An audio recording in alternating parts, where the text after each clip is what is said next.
Galactic Defense Council Emergency Broadcast. Stardate 7.44192. Classification Omega Red. They are still fighting. Admiral Vosketh of the Renari High Fleet read the words twice before speaking them aloud to his bridge crew. The silence that followed was the loudest thing he had ever heard. His tactical officer, a six-limbed keth named Brawl, pulled the sensor feed onto the main display without being asked. Kepler-7 filled the screen, or what remained of it. 2 of its 11 rings were gone entirely, vaporized by siege mass fire. 3 more were dark, their hulls punctured and open to vacuum. The docking spines had been sheared off at the roots. And yet, the transponder was still pinging. The comm array, the backup one, jury-rigged to an ore processing antenna, according to the engineering report, was still transmitting. And the Kra'ul battlesphere, which could crack a moon if properly motivated, had not moved in 11 hours. "How far out are we?" Vosketh asked. 18 hours at maximum fold, Brawl said. Vosketh stared at the screen for a long time. "Maximum fold," he said. Now, the Kra'ul had never lost a war. In 4,000 years of expansion across the outer spiral, they had consumed 47 civilizations. Some had fought. Most had not. None had ever made the Kra'ul pause, until Station Kepler-7. The station was not a military installation. It had been a research platform, a joint project of the Galactic Council, orbiting a dying star, at the edge of human-claimed space. It held, at last count, 812 souls, scientists, engineers, medical staff, 43 children of the diplomatic family stationed there. And, by an accident of timing, 2 companies of the 3rd Human Marine Expeditionary Force, 608 soldiers, who had stopped to resupply en route to somewhere else entirely. When the Kra'ul battlesphere emerged from fold space, its targeting systems logged the station as a minor obstacle. An automated fire solution was computed. An asteroid cracker munition was assigned. The solution was never executed, because the humans shot first. Captain Elias Okafor had not slept in 41 hours. He stood in the station's Combat Operations Center, a room that had 3 days ago been a scheduling hub for ore shipments, and watched the Kra'ul siege lines on the tactical display with the particular stillness of a man who has made peace with something. "Sir," Corporal Ewan appeared at his elbow, her left arm in a makeshift sling fashioned from cargo netting. "Rosa's team is asking for permission to retake Ring 6. Okafor looked at the display. Ring 6 was technically uninhabitable. Atmosphere was down to 40%, temperature was -20 and dropping, and the last Kra'ul boarding party had left automated sentry units at every junction. "How many does she want to take?" 8. "She'll lose half of them." "She knows that, sir." Okafor was quiet for a moment. "What's in Ring 6 that we need? If we reroute them to the point defense array, we get maybe 30 more hours of coverage on the civilian sectors." 30 hours. The Renari relief fleet was, maybe, 18 hours out. Maybe. If they had gotten the signal. If they had come at all. "Tell Rosa yes," he said, "and tell her—" "She already knows, sir." He nodded. Of course she did. He turned back to the display. Somewhere beyond the wreckage of Ring 4, 4,000 Kra'ul soldiers were preparing another assault. They had been doing this for 9 days. Every time they punched through a section, his Marines fell back, sealed the corridor, and started building another wall. The Kra'ul had numbers, firepower, and fresh troops rotating in from the battlesphere every 6 hours. The Marines had stubbornness and a reason. Okafor touched the wall beside the display, just lightly, with his fingertips. Behind that wall, 3 corridors back, was the schoolroom, the one the diplomatic staff had set up for the children.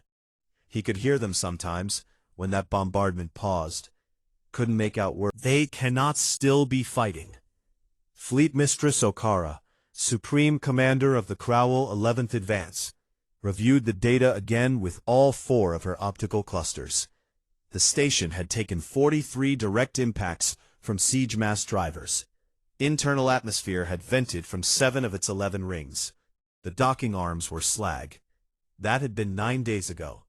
The humans were still transmitting, still shooting. How?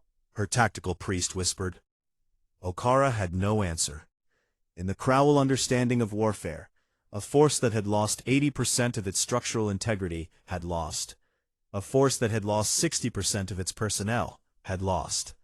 These were mathematical facts, as reliable as gravity. The humans on Kepler-7 had lost both. They were winning anyway. She watched the sensor feeds in silence.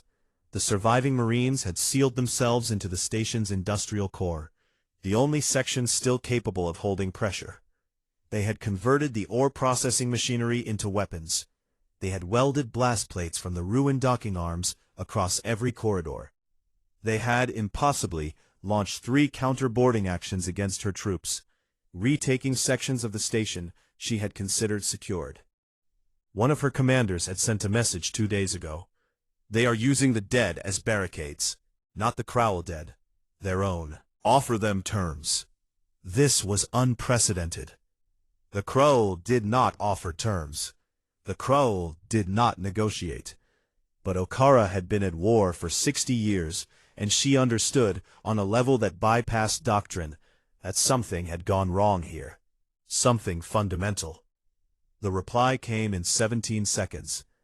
This is Gunnery Sergeant Rosa Delgado, 3rd Marine Expeditionary, Acting Commanding Officer, Station Kepler-7. Message received. Terms reviewed. Response follows. Come get us. Okara called her senior commanders to council. There were 7 of them. Conquest leaders, each one a veteran of multiple subjugation campaigns. Between them, they had overseen the fall of 11 worlds. They gathered around her command table and looked at the casualty figures in silence. We have lost 900 soldiers, said Conquest leader Veth. His tone was flat, neutral, the Kra'ul equivalent of disbelief. To 600 humans, in a station that should have fallen on day 1. 512 humans, Okara corrected. That was their count at first contact. Current estimate is less than 100 effectives. Another silence. 100 humans, Veth said slowly, against 4,000 of our soldiers. And they retook Ring 6 last night, Okara said. 12 of them, against a hardened position with automated sentries. She let that sit in the air. I have been trying, she said, to find a tactical explanation, a logical framework. There are none that satisfy me. I have reviewed the biology. She pulled up a report on the table display. Humans are fragile by galactic standards. Single circulatory system, 1 brain, no natural armor. They cannot survive in vacuum. Their bones break, they bleed, they feel pain. We have confirmed this from intercepted medical communications.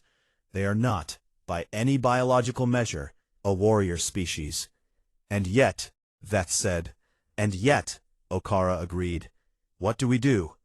Okara looked at the sensor feed, at the broken, burning, impossible station that simply refused to die. We wait for them to run out of something, she said. They must run out of something eventually. The Council observer, embedded with the Gunnery relief fleet, the one that had been racing toward Kepler-7 for 11 days, was a Thelian named Sorr. Thelians were scholars by nature, cold-blooded in the most literal sense, prone to meticulous documentation and very little else. Sorr had been filing reports every 6 hours. His most recent one read in part, I have been a xenosociologist for 31 years.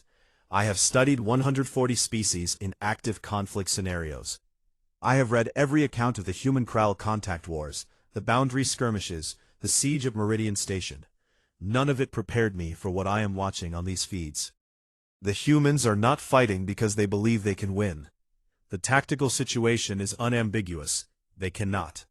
They have perhaps 70 effectives remaining. The Kra'ul still have over 4,000 troops within boarding range. The humans are fighting because they have decided that this is where they will be found. I do not have a sociological framework for this, My species, abandoned suicidal last-stand behavior, approximately 8,000 years ago, when our neurochemistry evolved past the dominance hierarchy imperatives that made it adaptive. The humans have not evolved past it. I am beginning to think that was not an oversight. Further note, added 6 hours later. The station just launched another counterboarding action. I have no more words. On day 11, Captain Okafor died.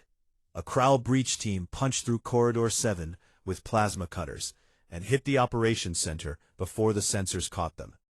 He was at his post when the wall came down. He had time to grab a sidearm and put it to use. The breach team did not take the operations center. Gunnery Sergeant Rosa Delgado assumed command 40 seconds later. She had been in Ring 6, rewelding a blast plate with a salvaged cutter, when the alert came through. She arrived at the operations center to find 4 Marines alive, 9 Kra'ul dead, and her commanding officer gone. She looked at the scene for exactly 3 seconds. Then she said, "UN, get that wall sealed. Martinez, I need a head count on every section. Torres, you're on comms. If the captain had anything in the buffer for the relief fleet, I want it sent." She did not stop moving for the next 20 hours. On day 12, the Renari fleet dropped out of fold space. On day 12, the Kra'ul battlesphere finally breached the industrial core. They found Sergeant Delgado and 19 Marines in the reactor room. The Marines had barricaded the entry with everything that wasn't bolted down, and several things that were. The fight in that room lasted 4 hours. 19 humans. 400 Kra'ul. When it was over, Fleet-Mistress Okara received the casualty report and read it 3 times, because she thought her translation matrix had malfunctioned. Her forces had lost 211 soldiers to 19 humans in a reactor room, with no ammunition left, with improvised weapons, in the dark. She sat with that number for a very long time.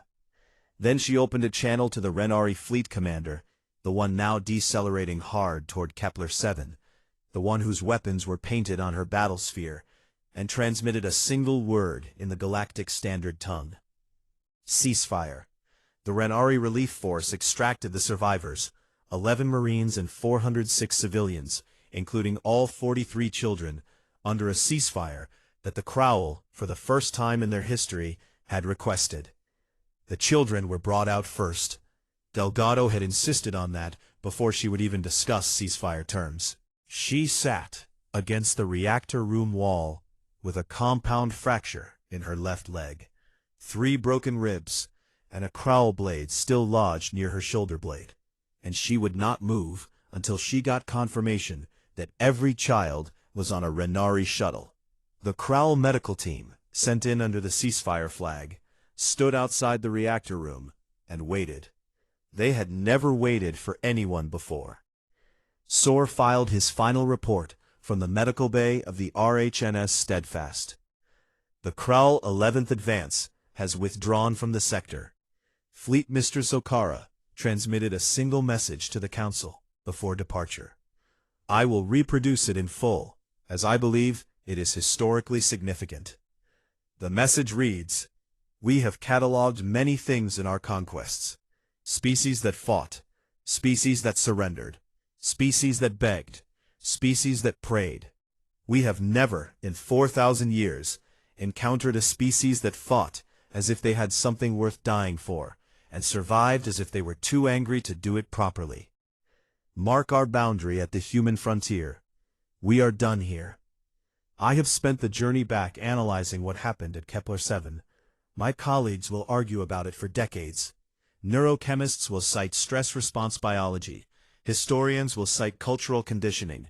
Evolutionary biologists will cite the specific pressures of the human homeworld. The predator-heavy environment, the brutal ice ages, the civilizational near-extinctions that apparently number in the dozens.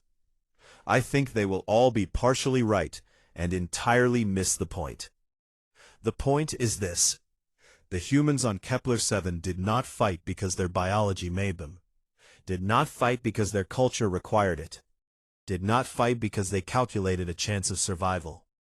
They fought because the children were still on the station, because the scientists huddled in the sealed rings were still breathing, because Captain Okafor decided at some point on the first day that the Kra'ul would have to kill every single one of them to get through, and then he died making good on that decision. And Sergeant Delgado picked up the same decision without being asked, and carried it the rest of the way. I asked her about it, when she was conscious. She looked at me with the flat, calm eyes that humans get when they are very tired, and she said, "They had kids on this station." Like that was the whole explanation. Like that was sufficient. I think perhaps for humans, it is. One more thing, I have been studying the Kra'ul withdrawal message. There is a word in it that does not translate well. The closest rendering is done, as in, we are done here. The Kra'ul word used is keth-vaura. It is an old word, pre-imperial. It means, more precisely, the decision to stop, made not from weakness, but from the recognition of something you do not fully understand, and are not certain you wish to. In 4,000 years of conquest, the Kra'ul have used that word exactly once before, when they encountered a neutron star. I will let the reader draw their own conclusions. Addendum: Galactic Council Record, followed by Observer Sorr, Thelian Institute of Xenosociology. Classification: Unrestricted, Public Record. The station was rebuilt. They named it Kepler 7 Delgado. The sergeant herself attended the dedication ceremony via remote link from a hospital on Earth, where she was still recovering. She said very little. She did not consider herself remarkable. She asked that they read the names of every Marine who had been on the station. It took 41 minutes. She did not look away once. Outside the hospital, a crowd had gathered. Humans mostly, but also Renari, Thelian, a handful of Seth, who had traveled a long way for no reason they could easily explain. When the ceremony ended and the transmission cut, they stood in the street for a while, without speaking. Someone started clapping. It spread.